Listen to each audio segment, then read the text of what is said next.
They say the most beautiful weddings are the ones where everything is perfect. White roses arranged like promises. Champagne catching the light like liquid gold. A bride so stunning she could stop traffic. A groom so polished he could sell ice to winter. This wedding had all of that. What it didn't have was truth. Because while 300 guests smiled and took photos and whispered about how lucky she was, a woman in chef's whites stood frozen in the kitchen, staring at the man she once loved, the man who promised her forever, the man who erased her like a typo in his carefully edited life. And in her pocket, folded small enough to hide, but powerful enough to destroy everything, she carried a photograph, one image, taken 3 years ago on a beach somewhere warm. 2 people in love. Except one of them was about to marry someone else in less than 2 hours. The bride didn't know yet. Didn't know that the man waiting at the altar had a gift for making women disappear. Didn't know that perfection is just another word for control. Didn't know that sometimes the biggest lie is the one dressed in a $1,000 suit, smiling like he's never broken a promise in his life. But she was about to find out. In a service corridor where no photographer would ever point a lens, where threats are whispered and truth becomes dangerous, where a woman decides that proof matters more than silence. Come with me to the wedding that became a reckoning, to the moment a bride discovered that some photographs aren't meant to preserve memories, they're meant to expose them. To the altar where vows turned into a verdict and love revealed itself as something much darker. This is the story of the groom, the cook, and the secret that set them both free. And I promise you, you've never seen a wedding end like this. Before the story unfolds, share in the comments where you are viewing from and what time it is. If tales of fate, deep love, and revealed truths resonate with you, remember to subscribe. Dawn arrives like an accusation. The estate wakes in layers. First the kitchen staff, then the florists, then the photographers who will freeze this day into something permanent. White roses arrive by the hundreds, their petals still tight with cold. Someone opens the grand doors to let in the morning, and the house inhales. He is already awake, has been for hours. The groom moves through the preparations like a general inspecting troops. His footsteps are deliberate, measured. He pauses at the entrance hall where garlands hang in perfect arcs, reaches up, adjusts a single bloom that has dared to droop. The florist watches, doesn't breathe, waits for approval that comes only as silence. He moves on. Everything must be flawless, not beautiful, flawless. There is a difference, and he knows it in his bones. In the bridal suite, she sits before a mirror that costs more than most people earn in a year. Her attendants flutter around her like anxious birds, pinning, tucking, smoothing. The dress is a masterpiece of ivory silk. It weighs nothing and everything at once. She watches her own face in the glass and tries to recognize the woman looking back. The door opens without a knock. He enters as though he owns not just the room, but the air inside it. Her attendants freeze mid-motion, pins held like tiny weapons they would never use. He moves to stand behind her, hands resting on her shoulders. The pressure is gentle. The possession is absolute. "Your smile," he says, and his voice is honey over stone. "Try the other one, the one that reaches your eyes." She adjusts her expression. Muscle memory from 100 photographs, 1,000 moments of being observed. "Better," he says. "Remember, these images will live forever. Long after today fades, the photographs remain." He leans closer, his reflection joining hers in the mirror. 2 faces that will soon be legally bound. "Camera angles matter," he continues, almost conversationally. "I've hired the best. They'll know how to find your light." He pauses. "As long as you give them something worth capturing." Her attendants pretend to be invisible. This is a skill they have learned. He kisses the top of her head, a gesture that could be tenderness, could be claiming. Then he is gone, the door clicking shut with the softness of a locked cage. She sits very still. In the mirror, the woman with the rehearsed smile sits very still too. Downstairs, in the chaos of final preparations, a wedding planner approaches him with the careful posture of someone delivering bad news to a king. "Sir," she begins, voice steady despite the tremor in her hands. "The kitchen reports a small delay with the delay." The word lands like a fist on marble. "Nothing significant," she rushes to add. "Just a matter of timing with the show me." His face has not changed. His voice has not risen. But something in the air has shifted, gone sharp and thin. "Sir, I can handle—" "I said show me." The planner's throat works. She nods. Leads him toward the service corridors, those hidden arteries of the estate where beauty is assembled before being presented to the worthy. His fury is a controlled burn. It flashes in his eyes, in the set of his jaw, then vanishes so completely it might never have existed. But she has seen it. The planner has seen it. They will both remember. "I'll handle this personally," he says, and the planner understands she is dismissed. She leaves quickly, grateful for the exit. He continues alone into the corridor where flowers do not bloom and no photographer will ever point a lens. In the kitchen, among the steam and the clatter of silver, a woman in chef's whites stands very still. Around her, others work with the focused intensity of professionals who know that today, nothing can fail. She is part of the machinery, one more element in the perfection being constructed. Then she sees him across the room. The color drains from her face like water from a cracked vessel. Her hands, which have been steady all morning, begin to shake. She sets down the garnish she was arranging, touches her pocket, feels the shape of what she has carried there for longer than she should have. Paper, folded small. Evidence of what happened when the world was different. She knows he has seen her too. The kitchen thrums with heat and motion, but between them, a different kind of heat builds. The heat of a history that was supposed to stay buried. She watches him navigate through the staff, moving closer. His face is pleasant, professional. No one else would see the threat in it. But she knows how to read the language of his body. She learned it when learning it was the only way to survive him. Her pulse hammers against her ribs. The pocket with the photograph seems to burn. This is what fear tastes like. Copper and ash. He is close enough now to speak. Close enough that when he gestures toward the service corridor, she understands it is not a request.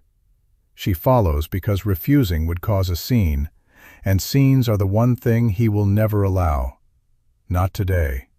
Not on his wedding day, when every moment is being curated into legend. The corridor is narrow, utilitarian, no windows, no witnesses who matter. He positions himself between her and the door back to the kitchen.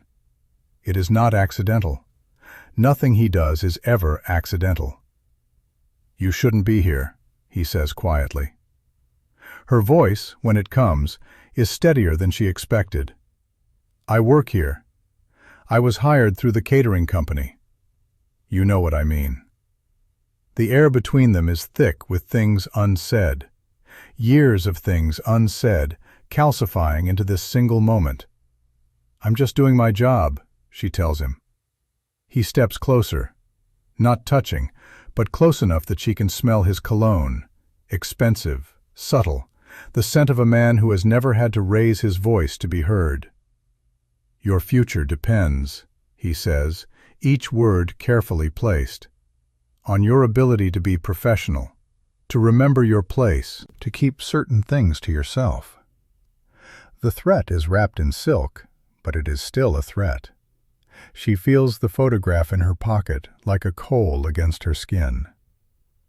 "I've never told anyone," she says. "Good." His smile is terrible. "Let's keep it that way." He leans in, and now his voice drops to something below a whisper, something meant only for her. "You were a mistake, a lapse in judgment. You understand that, don't you? You were never anything more than staff who forgot her boundaries." The words are designed to cut, and they do. But she has had years to build scar tissue over the wounds he left. "You told me I would never be erased," she hears herself say. "You said that. You promised." His laugh is soft, almost pitying. "I say a lot of things." She reaches into her pocket, not to show him, not yet, just to remind herself that she is not insane, that it happened, that there is proof. He sees the gesture. His eyes narrow. "What are you carrying?" "Nothing that concerns you anymore." "Show me." "No." The word hangs between them like a blade. His composure cracks, just barely, just enough for her to see the rage underneath, the thing he works so hard to keep hidden beneath layers of charm and control. "If I ever see," he says, and his voice has gone to ice, "if I ever hear that you have shown anyone anything, if you ever breathe a word of this fiction you've constructed," "It's not fiction." "Then you will learn what consequences mean. Do you understand me?" She understands, has always understood. Men like him do not make empty threats. But she also understands something else, something she has learned in the years since she was young enough to believe his promises. "I understand," she says. "But you should understand something too. The past is only dangerous if documented. Those were your words, remember?" His face goes still. She takes a small, folded photograph from her pocket, doesn't open it, just holds it where he can see that it exists. "I kept this," she says, "to remind myself that I wasn't crazy, that it happened, that I mattered, even if only for a moment." He stares at the photograph like it is a serpent. "You need to destroy that." "No, I'm getting married in 2 hours." "I know." His hand moves toward her, toward the photograph, but stops. Even now he is calculating. Violence would leave marks. Marks would require explanation. He is always thinking 3 moves ahead. "Please," he says, and the word costs him everything. She looks at him, really looks at him, and sees not the man who once made her feel chosen, but the architect of his own elaborate prison. "I'm not here to ruin you," she says quietly. "I'm here to work. But I needed you to know that I exist, that what happened existed, that you don't get to erase people just because it's convenient." Someone is crying, not the cook, not the groom. Someone else, hidden in the shadows where the corridor bends, where a bride in ivory silk has pressed herself against the wall, hand covering her mouth to keep the sound from escaping. She has heard everything, every word, every threat, every revelation. The woman she is about to legally become has just shattered like porcelain on stone, and she is only beginning to understand the shape of the pieces.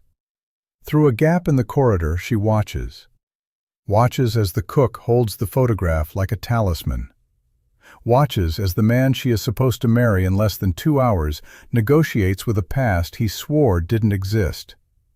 The photograph. Small, folded, ordinary paper that contains extraordinary proof. She sees the cook's hand tremble, sees the groom's face cycle through rage, fear, calculation, and finally that terrible control he wields like a weapon. The bride's heart is breaking in real time, each beat a small detonation. But underneath the breaking, something else is happening. Clarity. Cold, sharp, unforgiving clarity.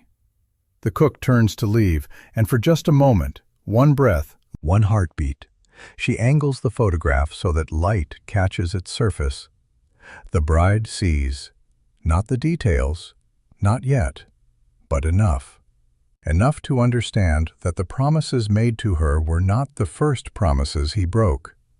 Enough to know that the life she was about to enter was built on a foundation of convenient erasures. The groom's voice follows the cook down the corridor. "This conversation never happened. We are strangers, understand?" The cook doesn't answer, just walks away with the photograph returned to her pocket, her spine straight despite everything. The bride remains frozen in her hiding place, wedding dress pooling around her feet like spilled milk.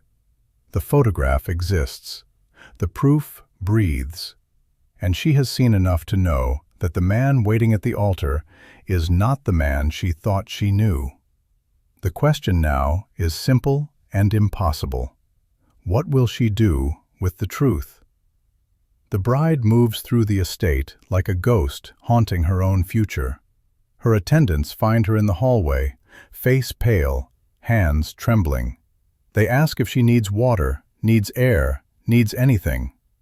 She shakes her head, lets them guide her back to the bridal suite, sits where they place her, becomes, once again, the beautiful object they are preparing for display. But inside, she is counting the seconds since revelation, counting the steps to the altar, counting the cost of every choice that led her here, to this moment, to this dress that suddenly weighs more than stone. One of the attendants smooths the veil over her hair. The fabric is delicate as breath, expensive as silence. Through it, the world goes soft and distant. She thinks about the photograph tucked against the cook's body, wonders what it shows, knows, somehow, that seeing it would only confirm what her heart already understands. The man she is supposed to marry is a curator of reality. He edits, erases, controls the narrative with the precision of someone who has always understood that truth is just another thing that can be managed. She closes her eyes and remembers. Months ago, maybe a year. Time blurs when you're slowly disappearing. They had been at dinner, one of those restaurants where the lighting is designed to make everyone beautiful, and the prices ensure everyone is important. She had asked him casually about his past, about the years before they met. "Who were you before me?" she had said, smiling, expecting stories. His face had done something strange. A flicker, like a candle in wind, then steady again. "The past is a closed book," he had said, reaching for his wine. "I prefer to live in the present, with you." It had seemed romantic at the time. Now she understands it was a warning. The memory shifts, finds another moment. Earlier still, she had been offered a position, a good position, a role that would have meant travel, autonomy, her own trajectory separate from his orbit. She had been excited, had told him over breakfast, words tumbling out like coins from a purse. He had listened, smiled, reached across the table to take her hand. "That sounds wonderful," he had said, "but think about timing. We're building something here, together. Would it make sense to fracture that now, just when we're becoming solid?" She had heard love in those words, partnership, consideration. Now she hears the architecture of a cage being built, one reasonable request at a time. She had turned down the position, had told herself it was a choice, had believed that sacrifice was the same as devotion. The attendants are talking to her. She surfaces enough to nod, to murmur agreement, to let them position her body like a mannequin in a window. Another memory arrives unbidden. A party. His friends, his colleagues, his world. She had worn a dress he had chosen, red, dramatic, the kind of thing that photographs well. Someone had taken pictures, many pictures. She had posted one to her social media, tagged him, captioned it with something about love and partnership. He had called her within minutes. "Take it down," he had said. Not angry, never angry in a way that anyone else could identify, just firm, certain. Why? It's a beautiful photo. The angle isn't right. My face looks strange. Just trust me on this. She had taken it down, had felt foolish for not seeing what he saw, had learned to ask permission before sharing any moment that included his image. How many moments had been edited out of her own life? How many times had she become smaller, quieter, more careful, thinking it was love when it was only erosion? The door opens again without warning. He enters, and the attendants scatter like startled birds. He looks at her with satisfaction, with ownership, with the confidence of a man who has never been denied anything he truly wanted. "You look perfect," he says. The word lands like an insult. "Where were you?" she asks, and her voice sounds strange to her own ears. Distant, detached. "Handling a situation with the catering. Nothing you need to worry about." The lie flows from him like honey. Smooth, sweet, utterly natural. What kind of situation? Just logistics. The coordinator was panicking over nothing. You know how staff can be when they're overwhelmed. She watches him lie. Watches the performance of casual dismissal. Sees how easily the deception sits on his face, how practiced this must be. How many times he has rewritten reality to suit his narrative. "Everything is handled now," he continues. He moves closer, takes her hand, kisses her knuckles like a prince from a storybook. "In 2 hours, you'll be my wife. Nothing else matters." She looks at him and thinks about the cook's trembling hands, about the photograph, about the way he had positioned his body in that corridor, blocking, threatening, controlling. "You seem distant," he says, and now there is something careful in his voice, a question wrapped in observation. "Just nervous," she manages. "Don't be." He touches her face, tilts it toward him, studies her like a painting he is considering purchasing. "You're going to be magnificent. The photographers are going to capture something timeless." Always the photographs, always the images, the permanent record of a carefully constructed fiction. "I should go," he says. "Bad luck to see the bride too long before the ceremony." He kisses her forehead. "I love you. You know that, right?" She nods, because her voice has abandoned her. He leaves. The door closes. The attendants return, chattering about final touches, about timing, about the beauty of the day. But she is no longer listening. She is thinking about a woman in chef's whites who kept a photograph to prove she wasn't insane, who needed evidence to validate her own experience, who was erased by a man who builds his life on convenient deletions. The bride stands. The attendants stop talking. "I need a moment alone," she says. "But we have to—" "Alone." They leave, confused and worried, but they leave. She moves to the window. Below, the estate is transforming into something from a fairy tale. White chairs arranged in perfect rows, an aisle scattered with rose petals, an altar draped in silk. Somewhere in that beautiful machinery, a cook is working, carrying proof against her heart, surviving in the only way she knows how. The bride makes a decision.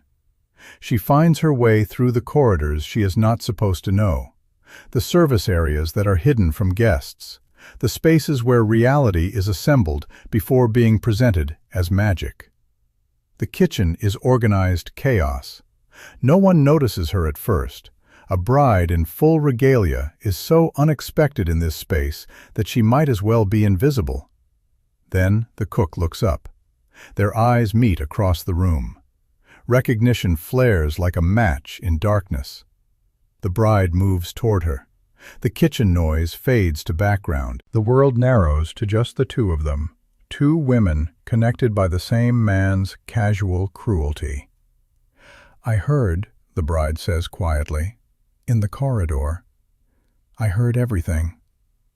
The cook's face cycles through shock, fear, resignation. I'm not here to blame you, the bride continues. I'm here because I need to understand. They find a corner, a space away from the others. Two women in different uniforms, one ivory silk, one chef's white, both trapped in the same man's careful editing of truth. How long? The bride asks. 3 years. The cook's voice is steady now. It ended 2 years ago, when he met you. He told me he had no one before me, no one that mattered. The cook's laugh is bitter as burnt sugar. He tells everyone what they need to hear. It's his greatest skill. The photograph. Yes. Will you show me? The cook hesitates. This is the moment that will change everything or nothing. The fulcrum point where both their futures balance. She reaches into her pocket, unfolds the photograph with hands that have steadied now that the secret is becoming shared. The bride looks. The image is simple, intimate. A man and a woman on a beach somewhere warm, his arm around her waist, her face turned toward him with the kind of adoration that cannot be faked. Both of them caught in a moment of genuine happiness. The man in the photograph is younger, less polished, but unmistakably him. He told me we would get married, the cook says quietly. He said he had never felt this way about anyone, that I was different from the others. Others. I wasn't the first. I won't be the last. The bride traces the edge of the photograph with her finger, careful not to damage the evidence. Why did you keep it? She asks. The cook is quiet for a long moment. When she speaks, her voice carries the weight of survival. Because he made me doubt myself, made me question my own memory. He was so good at rewriting history, at making me feel like I had imagined the whole thing. The promises, the future we planned, all of it. She pauses.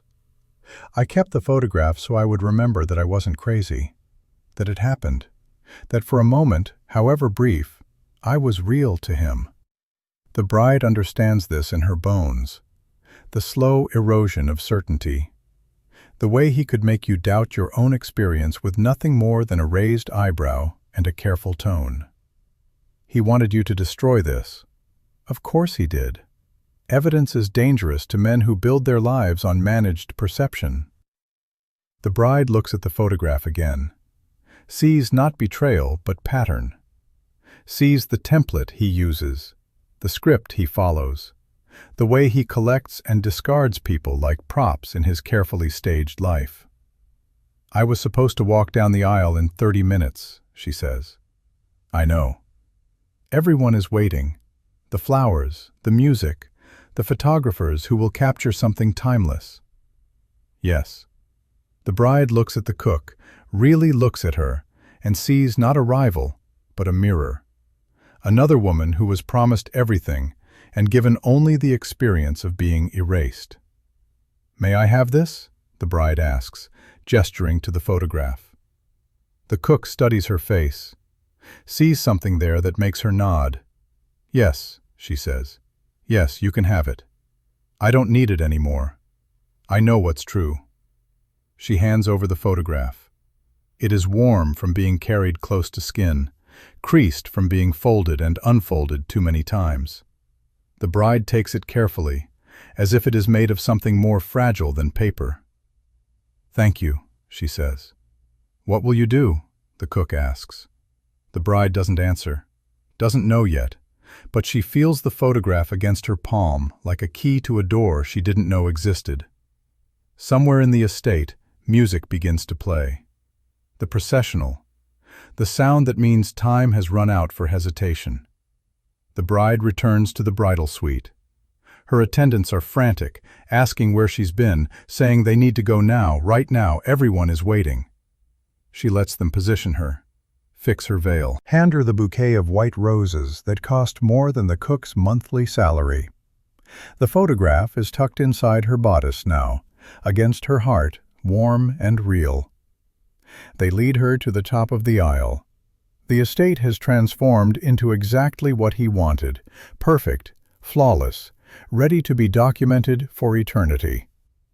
Below, at the altar, he stands in his perfectly tailored suit, confident, composed, certain that he has controlled every variable, managed every risk, ensured that this day will go exactly as planned. He has no idea that truth is walking down the aisle toward him, hidden beneath ivory silk, beating in time with her heart. The music swells. The guests rise. The moment has arrived.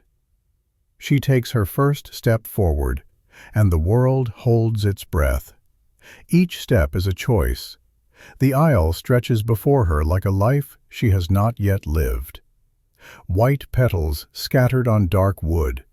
Faces turning toward her, smiling, admiring, seeing only the surface beauty of the moment.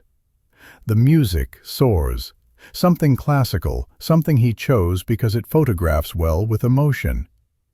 She feels the photograph against her skin, a small square of proof, a fragment of truth in a day built on careful omissions.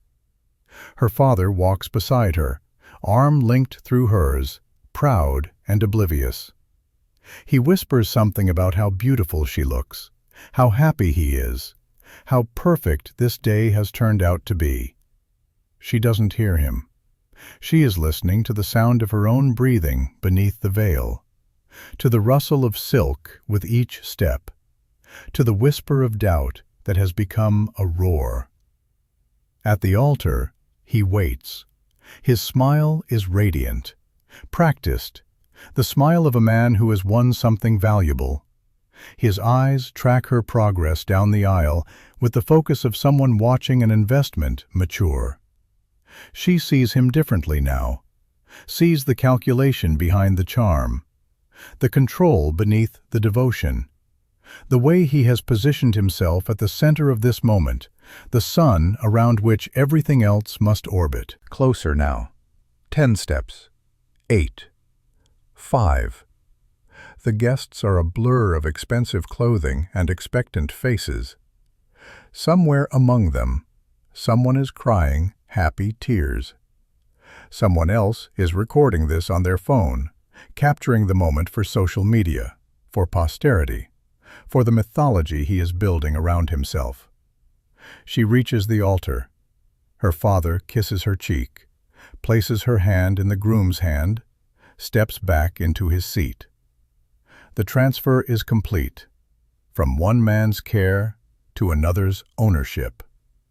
The groom's hand is warm around hers. His grip is firm, possessive, certain. He leans close and whispers, meant only for her, "We did it."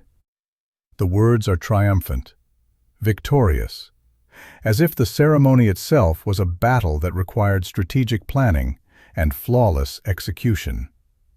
She looks at him, really looks at him, sees the man who threatened a cook in a service corridor, who erased a 3-year relationship with the ease of deleting a photograph, who builds his life on the careful management of other people's realities. "Yes," she whispers back. "We did." But she means something entirely different. The officiant begins. Words about love and commitment, about partnership and eternity. The same words spoken at 1,000 weddings, made hollow by their repetition, but given weight by the people who choose to mean them. She wonders if he has ever meant anything he said, or if words are just another tool he uses to shape the world according to his design. The ceremony proceeds. Readings from poems he selected, a song performed by a vocalist he hired. Everything curated, controlled, designed to create the perfect emotional experience for the audience. She feels the photograph pressing against her heartbeat. Evidence, truth, proof that she is not the first, will not be the last, is only the current iteration of a pattern he has perfected. The officiant turns to them with the ceremonial gravity of someone who believes this moment is sacred. "The couple has prepared their own vows," he announces. The guests lean forward slightly. This is the moment everyone loves. The personal declarations. The promises made unique. The groom goes first. Of course he does. He would have insisted on the order, on controlling the emotional arc of the moment. His vows are beautiful, poetic, carefully written to sound spontaneous while being anything but. He talks about finding his soulmate, about knowing from the first moment that she was the one, about building a future together that will be envied by all who witness it. Every word is a lie wrapped in honey. The guests murmur appreciation. Someone dabs at their eyes. She listens to him perform love like a trained actor hitting every mark. Watches him sell the fiction of their partnership to an audience hungry to believe in romance. When he finishes, he squeezes her hand, expecting her to follow the script, to deliver the vows they rehearsed, the words that complement his narrative, the promises that will seal this performance. The officiant turns to her. And now, the bride. Silence settles like snow. She opens her mouth. The rehearsed words are there, waiting. Easy, safe, the path of least resistance that leads to a life of managed perception and careful erasure. Instead, she says something else. "I had vows prepared," she begins, and her voice is steadier than she expected. Beautiful words about love and partnership and forever. His hand tightens around hers, a warning disguised as affection. "But I realized this morning that vows should be about truth, about seeing someone clearly and choosing them anyway, about honesty, even when honesty is uncomfortable." A murmur ripples through the guests. This isn't the script. This is something else. The groom's smile hasn't changed, but his eyes have. She sees the calculation happening behind them, the assessment of risk, the preparation for damage control. "So instead of the vows I prepared," she continues, "I want to share something else, something true." She releases his hand, reaches into her bodice, feels the photograph there, warm and waiting. The guests go very still. The groom's face begins to change. The smile cracks. Understanding floods in, and with it, the first shadow of panic. "Don't," he whispers. And for the first time, she hears something real in his voice. Fear. She withdraws the photograph, unfolds it slowly, deliberately, giving him time to understand what is about to happen. "This," she says, holding it up so the front rows can see, "is truth." The image is small, but the chapel is intimate. People can see enough. A man and a woman on a beach. An embrace. A promise captured in pixels. The cook stands at the back of the chapel. She had stayed to see the ceremony from the shadows. Their eyes meet across the distance. The bride nods once. A gesture of solidarity, of shared survival. The groom's composure shatters like glass. "That's not," he begins, but the words die. Because it is. Undeniably, obviously, irreversibly. "This photograph," the bride says, and her voice carries now with the clarity of someone who has nothing left to lose, "was taken 3 years ago. The woman in it works in the kitchen today. She kept it to remind herself that she wasn't crazy, that the promises you made to her were real, even if you later pretended they never existed." Gasps from the audience. Chairs creaking as people shift, lean forward, try to understand what is happening.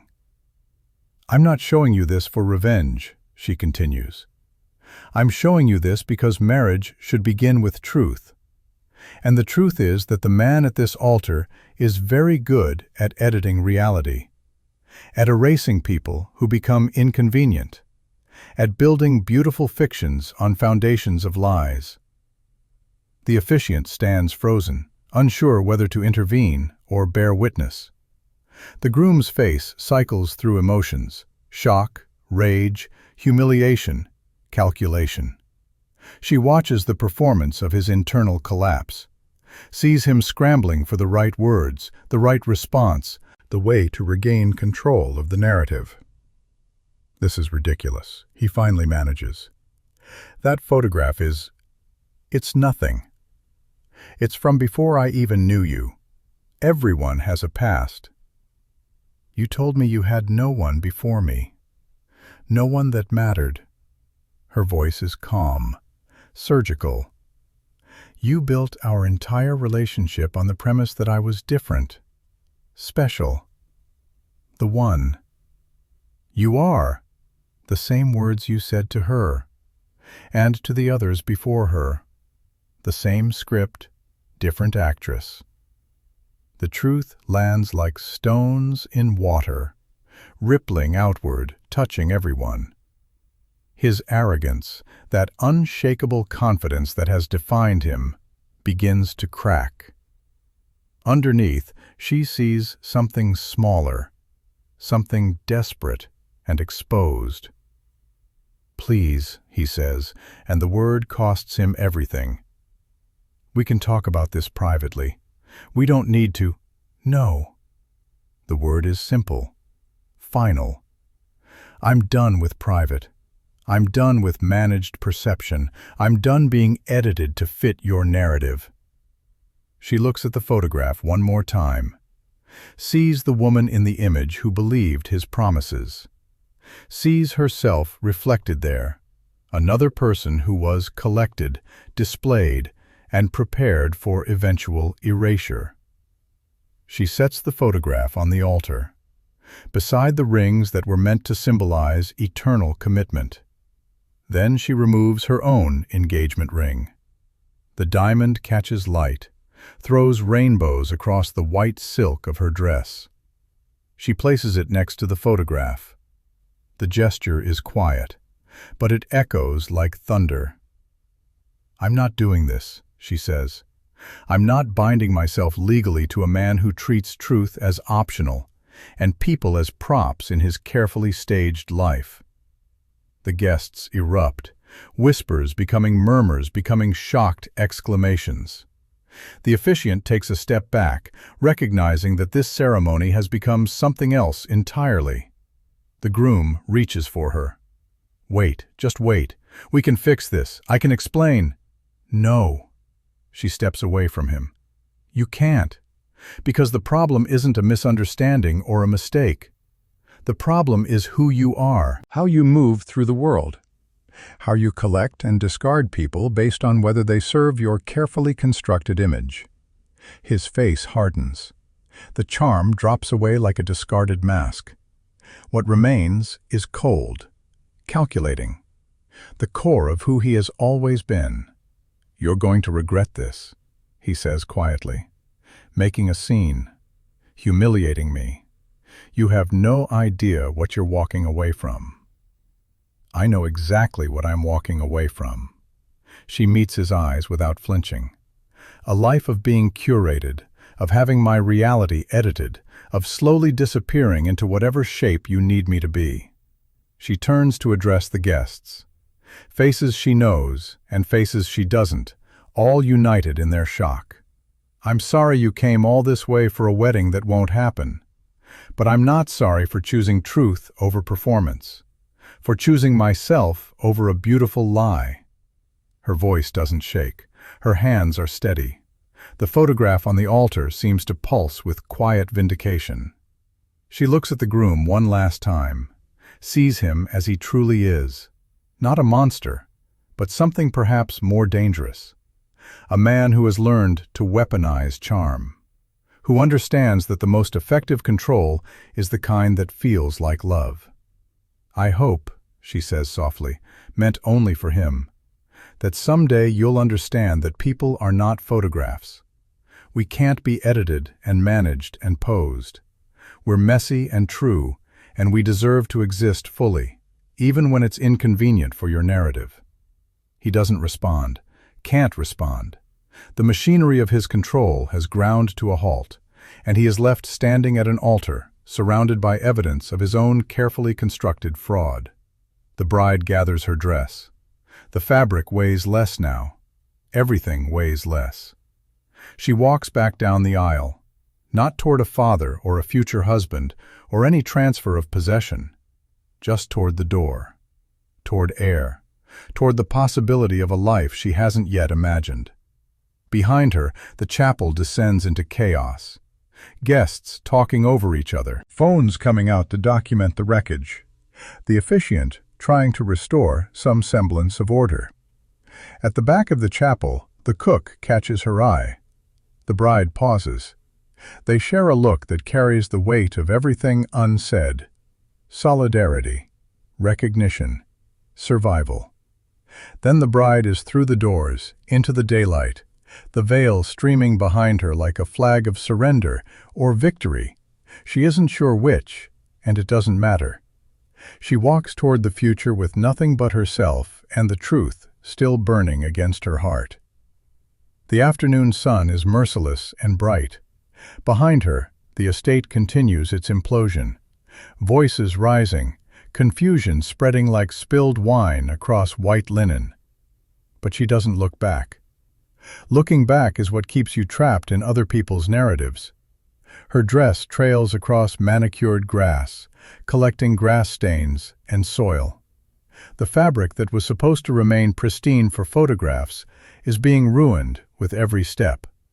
She finds this deeply satisfying. Someone calls her name. An attendant maybe, or a guest trying to understand what just happened. She doesn't stop. Doesn't owe anyone an explanation or a performance of regret. Her car is parked in the circular drive, keys left with the valet for later, for after the ceremony, for the departure that was supposed to include a husband and a shower of rice and well wishes shouted into a future that looked nothing like this. She finds the valet stand abandoned. Everyone has rushed inside to witness the aftermath.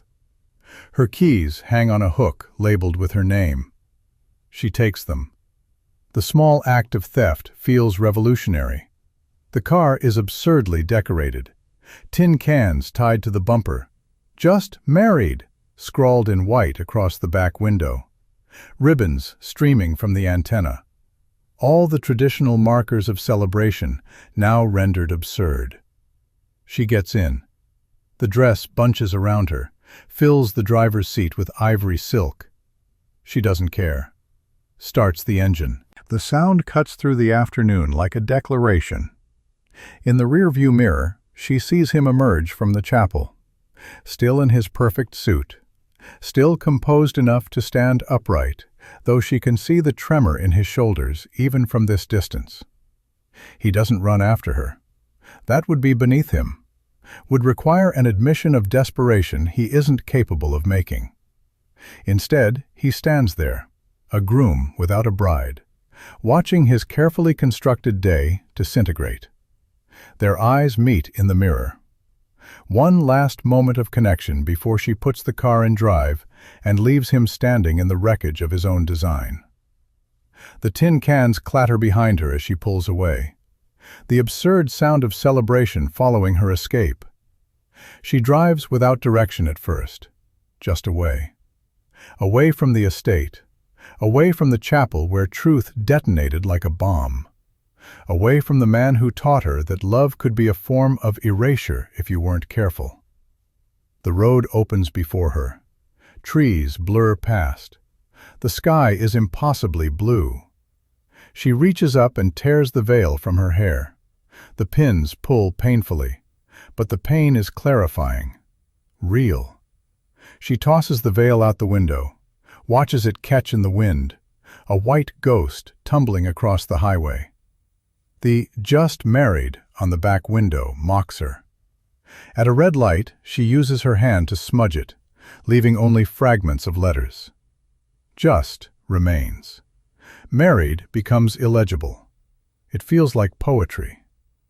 Miles pass. The adrenaline begins to fade, leaving behind something more complex. Not regret. She doesn't regret the truth. but grief. For the woman she was this morning, who still believed in the fairy tale. For the time lost shaping herself to fit his requirements. For every moment she chose his comfort over her own certainty. She pulls into a rest stop, sits in the car with the engine idling. Around her, families emerge from minivans. Truckers grab coffee. Life continues its mundane progression, indifferent to her personal apocalypse. She looks at herself in the mirror, makeup streaked, hair half fallen from its elaborate updo, the dress crushed and stained. She looks like the aftermath of a beautiful disaster. She starts to laugh. It begins quietly, almost a hiccup, then builds, becomes something wild and uncontained.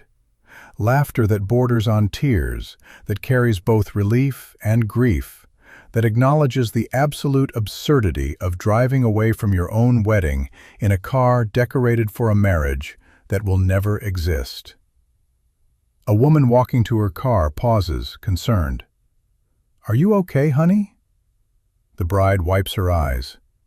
"I don't know," she says honestly, "but I think I will be."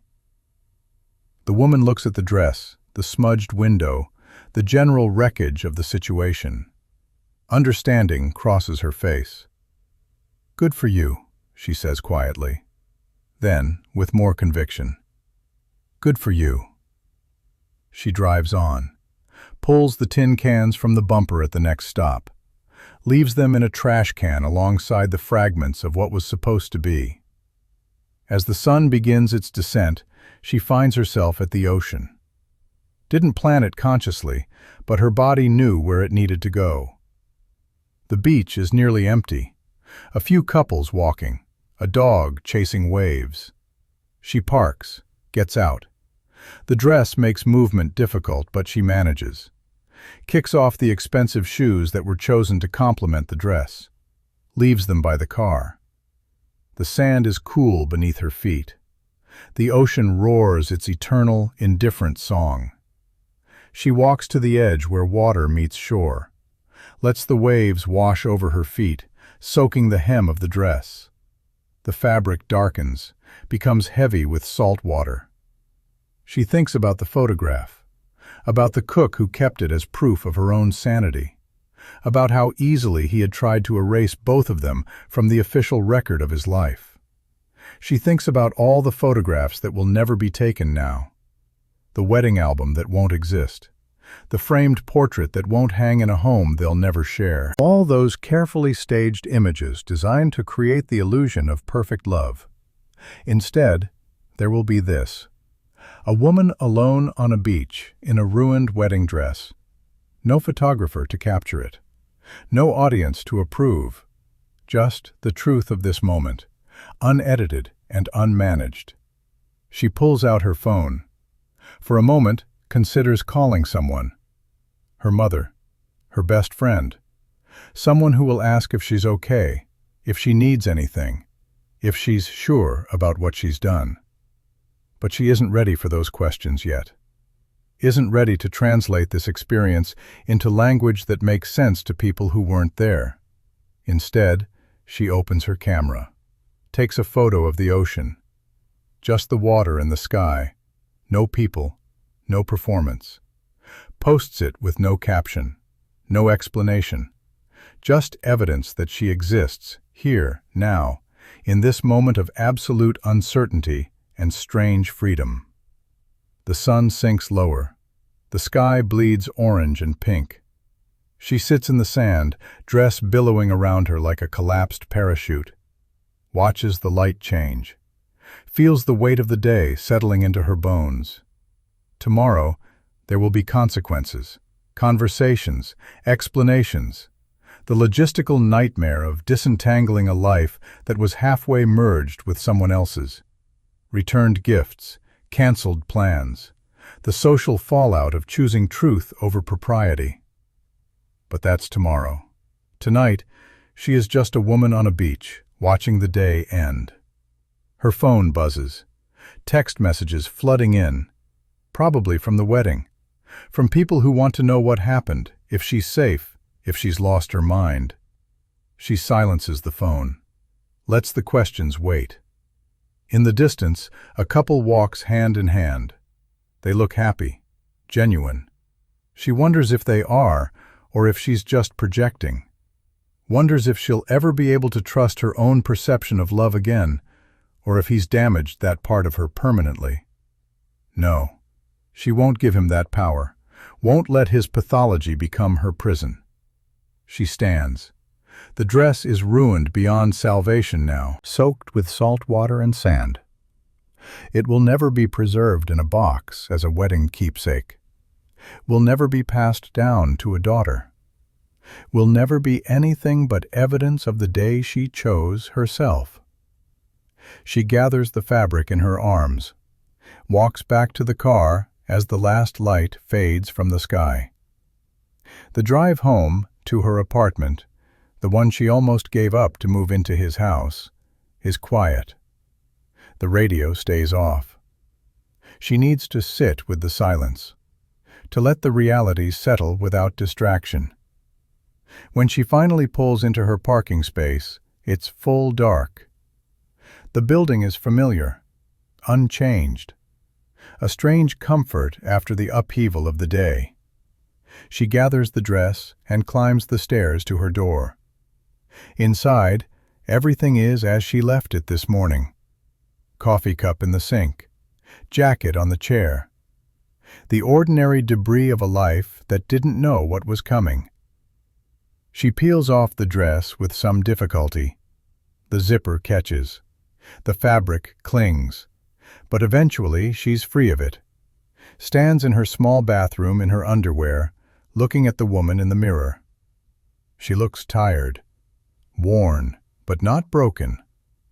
Not broken. She runs a bath, hot enough to sting. Adds nothing to the water. No oils or salts or attempts to make it luxurious. Just water and heat. Sinks in. Lets the day wash off her skin. Watches the makeup dissolve, the carefully constructed bride disappear, leaving only the woman underneath. The water cools around her. She stays until her fingers prune. When she emerges, she pulls on old clothes, soft cotton pants, a t-shirt with a hole in the collar, the kind of comfort that cannot be photographed well, but feels like coming home. She makes tea, sits on her couch, looks at her phone finally. 47 messages, 12 missed calls, 3 voicemails. She doesn't open them yet. Instead, she opens her photo app, finds the picture of the ocean she posted hours ago. Someone has commented. The cook. Just 2 words. Thank you. The bride stares at those words for a long time. Then she types a response. Thank you too. It's enough. They understand each other in ways that don't require explanation. She sets the phone down, sits in the quiet of her apartment, lets herself feel everything. Grief and relief, fear and freedom, regret and absolute certainty that she did the right thing. Outside her window, the city continues its endless motion. People living their lives, making choices, constructing their own narratives. She thinks about the future, about the woman she almost became, the carefully curated wife of a man who treats people like photographs to be edited. About the life she would have lived, small and managed and increasingly invisible. Then she thinks about the future she's chosen instead. Unknown, unscripted. Hers. It terrifies her. It exhilarates her. It is, above all else, true. She pulls out a notebook, begins to write. Not about him, not about the wedding, but about herself. About who she wants to be when she isn't shaping herself to fit someone else's frame. The words come slowly at first, then faster. Thoughts she's never let herself think. Dreams she's suppressed. truths she's been too careful to speak. Hours pass. The tea goes cold. The city outside grows quiet. When she finally stops writing, her hand aches, and the notebook is full. She reads back over what she's written, sees herself there on the page. Not the edited version, not the managed perception, just the messy, complicated, fully real woman she's been all along. The wedding dress hangs in her bathroom, dripping salt water onto the tile. Tomorrow, she'll throw it away, or maybe burn it, or maybe donate it to someone who can salvage something from the wreckage. But tonight, she lets it hang there, a reminder, a trophy, evidence of the day she chose truth over a beautiful lie. She climbs into bed, her bed, in her apartment, alone. The word doesn't frighten her the way it once did. She thinks about the photograph that started everything, about the cook who kept it as proof, about how evidence of the truth can be small and fragile, and still powerful enough to change everything. She thinks about all the moments ahead, the conversations, the explanations, the slow work of rebuilding a life on her own terms. She thinks about the man at the altar, standing in the ruins of his carefully constructed day, wonders if he's capable of understanding what he lost, suspects he'll only ever see it as a narrative that got away from him. That's not her problem anymore. She closes her eyes. The day washes over her one last time. The chapel, the photograph, the truth spoken aloud, the dress ruined in salt water, the ocean at sunset, and underneath it all, the quiet certainty that she did what needed to be done. If truth destroys a life built on lies, was it destruction or rescue? She knows the answer now. It was both. It was neither. It was simply what happened when someone decided to stop being edited and started being real. She sleeps and dreams of futures without frames. If this narrative touched your heart, pause for a second. Have you ever been looked down upon or criticized for picking what felt true over what looked flashy? Leave your thoughts and personal stories below. We go through every single one. And if you value stories about the human spirit, strength, and optimism, please subscribe to the channel.